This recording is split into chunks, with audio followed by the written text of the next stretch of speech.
Сұлтанмахмұт Торайғыров секілді өмір қысқа жарты тұтам. Секілді өмір қысқа жарты тұтам, надандар деп ойлап жүр өмірді ұтам. Аз өмірді ақындық жолға бердім, лепес қып түкірген соң молда мұқан. Қаламды шын беріліп алдым берік, әлде қандай бір күшке көңіл сеніп. Бұрын жалғыз оқу еді іздегенім, енді оған өлең жазу болсын серік. Бірдеме сабақ берген барлық молда, ант берем алуан түрлі деймін олла.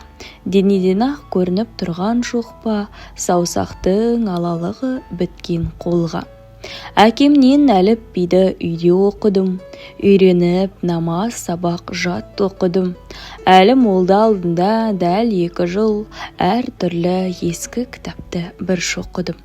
Тортайдан 2 жылдай сабақ алдым, ол байғұс аяған жоқ ойда барын. Ғылымның орны бас пен көкіректе, бүйір шығып қампия тоймас қарын.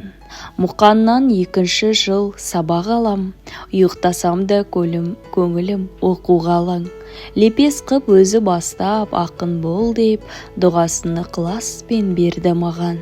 Сондықтан бір мақсатым өлең жазу, оқу менен бір кездеп қоса қазу. Осы ойыма өткен түн серт берілді, менде болмас бұл ойдан өмірде азу.